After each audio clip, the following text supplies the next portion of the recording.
Alright, now it's time for scary story time.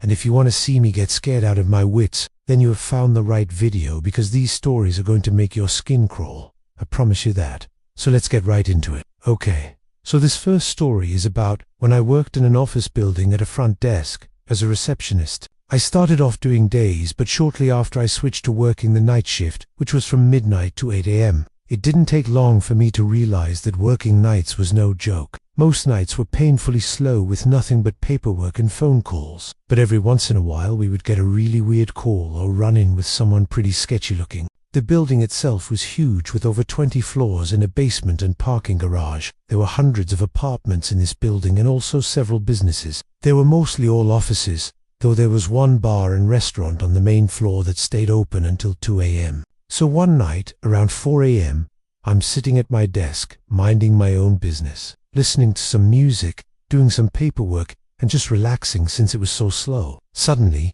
I hear loud banging coming from the door on the other side of the room. It was one of those old-fashioned doors with the glass window in the center. This door led to a set of stairs that went up and down a few floors. You couldn't access the rest of the stairwell from this door, only the few steps outside of it. I stopped what I was doing and listened.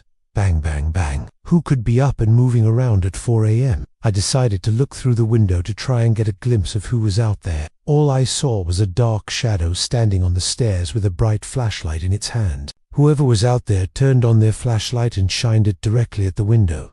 I quickly looked away. Then when I looked back, the shadow was gone. Maybe I had just imagined the whole thing, I thought. So I tried to go back to work. A few minutes passed and the banging started again, even louder this time. I told myself to get a grip. It was probably just a drunk resident, but still, I couldn't help but feel uneasy about the situation. Once again, I got up to look out the window, but whoever was out there had vanished. That's when I heard footsteps slowly walking towards my desk. I froze in fear as heavy footsteps got closer and closer. My heart began pounding in my chest. Was this person going to come inside and hurt me? What should I do? I remember thinking. I could unscream. Since I did, I wouldn't want to alert anyone else in the building and have them come running over to my office to find some crazy person attacking me. But what if this person knew that there was no security cameras in this area and figured that they could easily get away with hurting me? I honestly thought about this as a real possibility.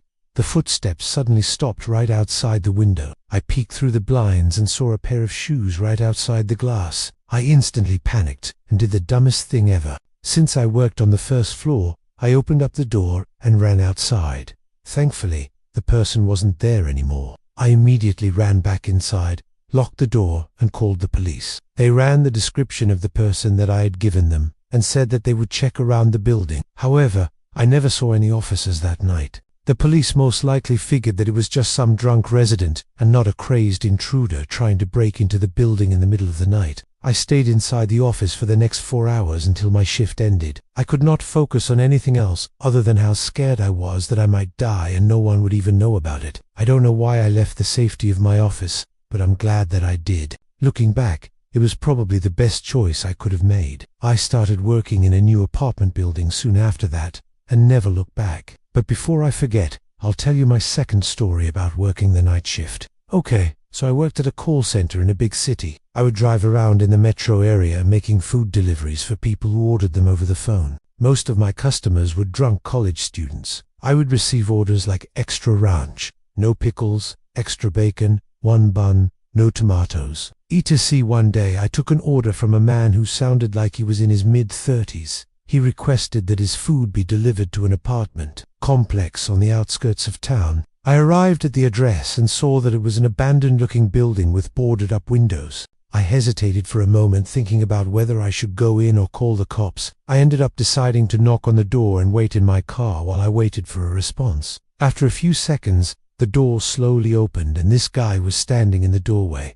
His face was pale white and he had bloodshot eyes. I asked him if he placed a food order, and he responded with a yes. I reached out to take the money and he closed the door in my face. I waited for a few seconds and knocked on the door again. When he opened the door again, he was holding a large kitchen knife. I remember screaming and taking off in my car. I drove past the gas station less than a mile away and decided to turn around and head back to the apartment complex. As I approached the building, I saw a police car parked in front of it. I slowed down and continued driving past it. There were 3 cop cars in total. I could see the same guy standing in the road with his hands raised. I stopped my car and watched as the officers approached him and arrested him. It turned out that he had called the police himself and told them that he had just stabbed someone. And guess who they arrested? Not me, thankfully, but the guy who lives in the apartment. Apparently, the guy who lived there had taken his own life. As I'm telling this story, I'm getting goosebumps all over. I hope that this guy,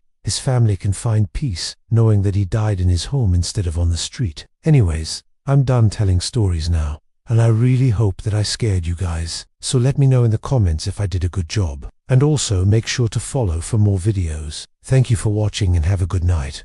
Bye.